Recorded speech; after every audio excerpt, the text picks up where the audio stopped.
Hello friends, CG job and education में आपका बहुत बहुत स्वागत है। चलिए, आज हम शिक्षा मनोविज्ञान अर्थात बाल विकास एवं शिक्षण शास्त्र के अंतर्गत कुछ महत्वपूर्ण प्रश्न लेते हैं। चलिए शुरू करते हैं। पहला प्रश्न है, आधुनिक मनोविज्ञान के जनक माने जाते हैं। आधुनिक मनोविज्ञान के जनक तो पहला है स्किनर, दूसरा विलियम जेम्स, तीसरा वुडवर्थ और चौथा है वाटसन।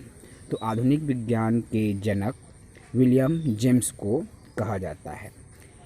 ईगो, दूसरा प्रश्न देखिए, ईगो लिबिडो का अर्थ है आत्म प्रेम, ईगो मनोवृत्ति, वस्तु लिबिडो या ईगो सिंटोली।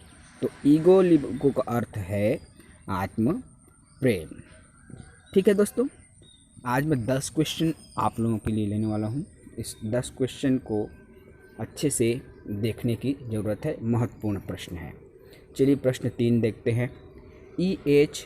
एरिक्सन के अनुसार मनोलैंगिक विकास की कितनी अवस्थाएं हैं? A 8 अवस्था, 2 6 अवस्था, 3 7 अवस्था और चौथा है 9 अवस्था। तो E.H.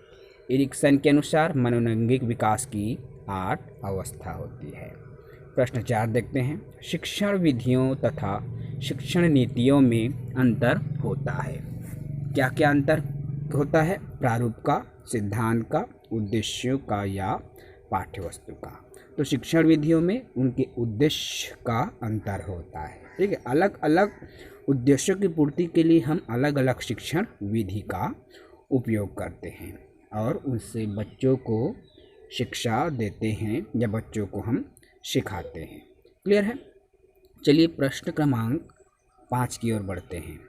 प्रश्न 5 है, सुपर ईगो का विकास किस मनोलैंगिक अवस्था में सबसे अधिक होता है? ठीक है, तो सुपर ईगो का विकास पहला क्या है? गुदा अवस्था, दूसरा अव्यक्त अवस्था, तीसरा है जननेंद्रिय अवस्था और चौथा है यौन प्रधान अवस्था। तो सुपर ईगो का विकास अव्यक्त अवस्था से होता है। क्लियर है? चलिए प्रश्न क्रमांक 6 देखते हैं। तो किस मनोवैज्ञानिक ने कहा कि चेतन मन के साथ अचेतन मन पर भी ध्यान देना चाहिए? तो किस मनोवैज्ञानिक ने कहा? J.B. वॉटसन ने, दूसरा वुडवर्थ ने, टाइडमैन ने या फ्रायड ने। तो मनोवैज्ञानिक चेतन मन के साथ अचेतन मन को भी ध्यान देना है, यह बात फ्रायड ने कही थी। प्रश्न 7 है, फ्रायड के अनुसार असामान्य व्यवहार का मौलिक कारण है प्रतिगमन, आंशिक दमन, पूर्ण दमन या चौथा कोई नहीं। तो फ्रायड के अनुसार असामान्य व्यवहार का मौलिक कारण आंशिक दमन होता है ना। अर्थात जब कोई व्यक्ति असामान्य व्यवहार करता है तो उनका जो आंशिक रूप से वह विक्षिप्त होता है, जिसके वजह से उनका व्यवहार सामान्य बच्चों की तुलना में भिन्न होता है। क्लियर है? चलिए प्रश्न क्रमांक 8 देखते हैं। तो बाल केंद्रित शिक्षा की अवधारणा या अवधारण मनोविज्ञान के किस संप्रदाय ने दी है ना। तो बाल केंद्रित शिक्षा से संबंधित जो बात है उसे किसने कही थी या किस सिद्धांत के आधार पर दी गई है? तो गेस्टाल्टवाद, संरचनावाद, मनोविश्लेषणवाद और व्यवहारवाद। तो इनका उत्तर होगा मनोविश्लेषणवाद ने। क्लियर है? चलिए प्रश्न क्रमांक 9 देखते हैं।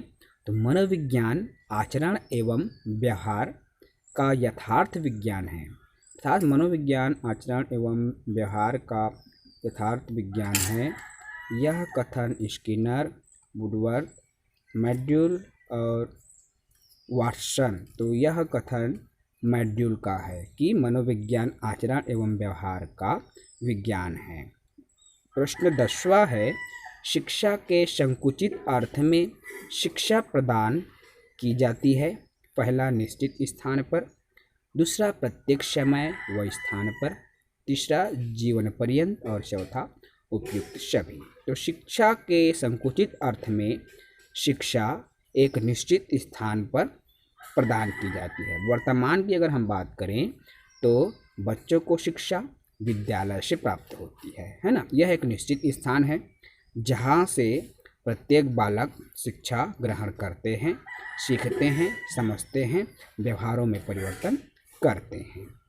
आज का वीडियो आपका कैसा लगा प्लीज़ लाइक, कमेंट, शेयर कीजिए, सब्सक्राइब करना ना भूलें।